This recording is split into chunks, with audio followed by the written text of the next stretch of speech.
Hi friends, welcome to Manvika Telugu vlogs. నేను మీ లావణ్య.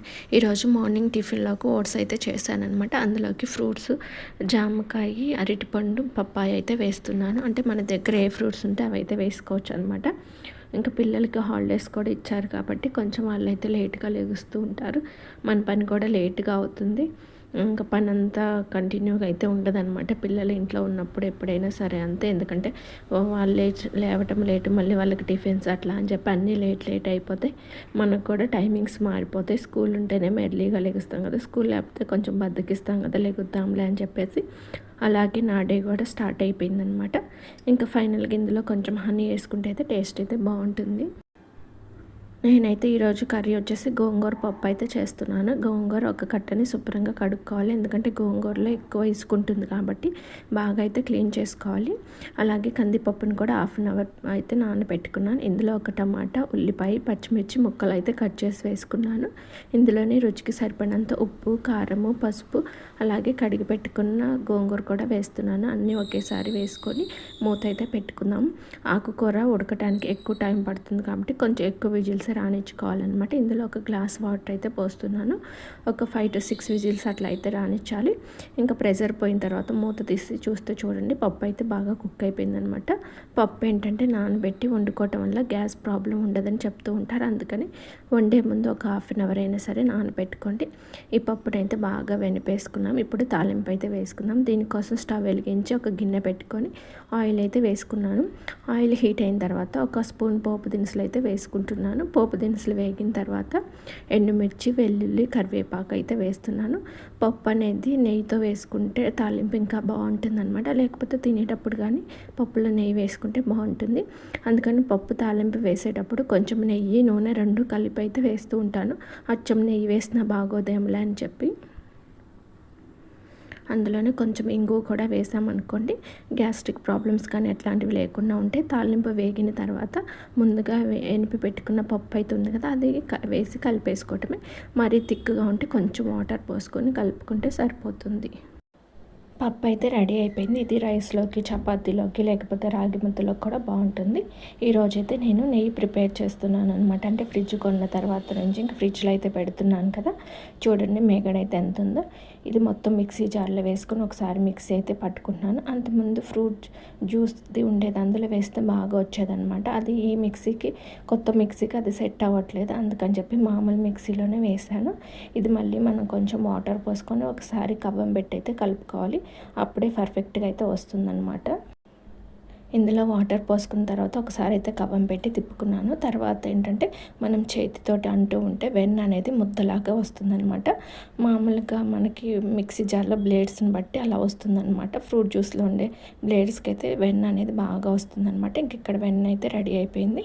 చూడండి కొంచెం కొంచెంగా అయితే తీస్తున్నాను. జారిపోతుంది కదా, సమ్మర్ కాబట్టి వేడికి ఇట్లా జారిపోతుంది. మనం అదే ఎర్లీ మార్నింగ్ తీసినట్లయితే ఇలా ఉండదు. లేకపోతే ఇట్లా వెన్న చేసేటప్పుడు ఏంటంటే కోల్డ్ వాటర్ అనుకోండి, వెన్నపూస కూడా గట్టిగా ఉంటుందన్నమాట. ఇలా మొత్తం వెన్ననైతే తీసి స్టవ్ మీద పెట్టి అయితే కరిగించుకున్నాను అనమాట. వెన్న వేడి చేసేటప్పుడు మనం ఇందులో కరివేపాకు కానీ, జీలకర్ర కానీ, మెంతులు కానీ వేసుకుంటే ఎక్కువ రోజులు ఉన్నా కానీ స్మెల్ రాకుండా ఉంటుంది. ఇప్పుడంటే ఫ్రిడ్జ్లో పెడుతున్నాం కాబట్టి అంత స్మెల్ అయితే రాదనమాట. చూడండి మెల్లగా అయితే కరుగుతుందనమాట. ఇది కొంచెం టైం అయితే పడుతుందనమాట. మనకి రోజు పెరుగుని మజ్జిగలాగా చేసి తీసే వెన్న ఒక టేస్ట్ ఉంటుంది, ఇది ఒక టేస్ట్ ఉంటుంది అనమాట. అందులో వేస్టేజ్ అనేది ఏముండదు. ఇందులో కొంచెం వేస్టేజ్ అనేది ఎక్కువ ఉంటుంది, తొలకలు అట్లాగా ఉంటుంది కదా. నెయ్యి కరిగిన తర్వాత ఇంకా ఒక కంటైనర్లోకి వడపోసుకుంటే సరిపోతుంది అనమాట. అడుగున గసి అంటారు కదా, అది రాకుండా ఉంటుంది. చూడండి ఇదైతే వచ్చిందనమాట. అంటే 15 డేస్కి చేశానమాట నేను. చూడండి దగ్గర ఒక అరశోడు అట్లా ఉంటుందేమో. అదే మనం ఇది బయట కొనాలంటే చాలా కాస్ట్ అయితే ఉంటుంది కదా. మనం ఇంట్లోనే తయారు చేసుకుంటే పిల్లలకు కూడా బాగుంటుంది. ఏదన్నా రెసిపీస్ చేసుకున్నా కానీ వేసుకోవచ్చు. నా నెయ్యి అయితే రెడీ అయిపోయింది. తర్వాత అయితే ఇంకా ఆఫ్టర్నూన్ లంచ్ చేసి అయితే ఒక 1 అవర్ పడుకున్నాము. ఇప్పుడు ఏంటంటే సమ్మర్ కదా, పిల్లలు పడుకోకపోతే కనుక ఇంకా అటు ఇటు తిరుగుతూ ఉంటారులే అని చెప్పేసి వాళ్ళని అయితే పడుకోబెట్టాను. నేను ఏంటంటే తలకి బాగా ఆయిల్ రాసుకున్నాను. హెడేక్ రావటం వల్ల ఈ సమ్మర్లో ఏంటో 2 డేస్కి ఒకసారి హెడేక్ అయితే వస్తుందన్నమాట. ఇంకా లేచిన తర్వాత పిల్లలకి పాలు తాపించి అలాగే మేము కూడా టీ తాగిన తర్వాత ఇంకా గిన్నెలు అయితే వాష్ చేస్తున్నాను. ఇంకా సాయంత్రం చపాతీ చేద్దాంలేని చపాతీ చేసి ప్యాన్ కూడా అయితే కడుగుతున్నాను. ఇదైతే ఇనుపదనమాట. గుంటూరులో ఉన్నప్పుడు తీసుకున్నాం దోశల కోసమని. దోశలు కొంచెము మరి బ్లాక్గా వస్తున్నాయి ఇలా అని చెప్పి తర్వాత క్యాస్ట్ ఐరన్ది తీసుకున్నామన్నమాట. ఇంకా దీని మీద అయితే చపాతీలు అయితే చేస్తున్నాను అనమాట.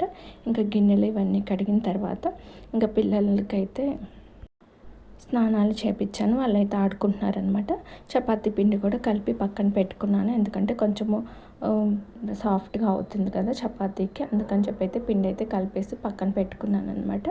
ఇంకా పిల్లలకేమో రైస్ అయితే వండేసాను. వాళ్ళు ఇంకా చపాతీ అంటే నవిలి తినరు కదా, తెలిసిందే కదా పిల్లలు.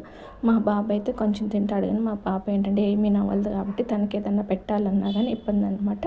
ఇంకా షింకులో ఏంటంటే టీ గ్లాసు షింకులో పెట్టమంటే అది ఇసిరేసినట్టు వేశారు. ఇంకంత మరకల్లాగా పడిపోయినాయి గోడల మీద. అది మొత్తం అయితే రుద్ది శుభ్రంగా అయితే కడిగాను. బట్టలు అవన్నీ ఉంటే ఇవైతే ఫోల్డ్ చేసుకొని పెట్టుకున్నాను. ఇంకెక్కడెక్కడైతే సర్దేశాను అనమాట. ఇంకా తర్వాత ఇల్లు అయితే ఊడుస్తున్నాను. ఒకసారి ఊడ్చి పైన తుడుద్దాంలే అని, ఎందుకంటే పిల్లలు అటు ఇటు తిరుగుతూ ఉంటారు కదా, కొంచెం డస్ట్ అయితే పడుతుంది మనం ఎన్నిసార్లు ఊడ్చినా తుడిచినా కానీ. అందుకని పడుకోబోయే ముందు ఒకసారి అయితే మళ్ళీ ఒకసారి ఊడ్చుకొని తుడుచుకుంటే ఏంటంటే క్లీన్గా ఉంటుందన్నమాట. మ్యాక్సిమం నైట్ డైలీ ఇంతే చేస్తానన్నమాట, ఊడ్చి తుడుస్తూ ఉంటాను. ఇంకా పిల్లలు ఏంటంటే నేను ఊడ్చి తుడిచిన తర్వాత కూడా ఒక్కొక్కసారి ఆడుకుంటారు కదా, అప్పుడైతే పేపర్లు పడితే ఇంకప్పుడు మార్నింగ్ మళ్ళీ లేచి ఊడ్చుకోవాల్సి వస్తుంది. ఇంక ఇప్పుడు ఎటు హాలిడేసే కాబట్టి వాళ్ళు కూడా కొంచెం లేట్గా అయితే పడుకుంటున్నారు. ఇంకా మేము కూడా అయితే లేట్ అవుతుందన్నమాట. అందుకని చెప్పేసి పని మొత్తం నైటే చేసేసుకుంటున్నాను. మార్నింగ్ లేట్గా లేచినా కానీ ఇబ్బంది లేకుండా ఉంటుందిలే అని చెప్పేసి ఇంకా లేవగానే బ్రష్లు చేసుకొని టిఫిన్ అయితే చేసుకోవచ్చు కదా అని. అలాగే ఎవరైనా ఫస్ట్ టైం నా ఛానల్ని చూస్తున్నట్లయితే ప్లీజ్ సబ్స్క్రైబ్ చేసుకోండి. ఇక్కడ ఏంటంటే ట్రైపాడ్ మా బాబు విరగొట్టేశాడనమాట. అందుకని ఫోన్ ఎక్కడో చోట పెట్టి అట్లా తీయాల్సి వస్తుంది. అంతకుముందు ట్రైపాడ్ తీసుకుంటే అది కూడా విరగొట్టేశాడు. ఈసారి సింపుల్గా ఉండేది సెల్ఫీ స్టిక్ లాంటిది అయితే తీసుకున్నాను. మొన్న ఆడుకుంటూ దాని మీద కూడా పడ్డాడనమాట, అది కూడా ఇరిగిపోయింది.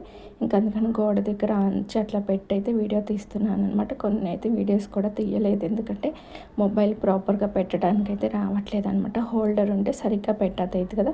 మా పాప ఇక్కడ ఏంటంటే కవర్తో ఏదో డ్రెస్ చేసిందంటే అదైతే చూపిస్తూ డాన్స్ అయితే వేస్తుంది. వీడియో నచ్చినట్లయితే లైక్ చేయండి.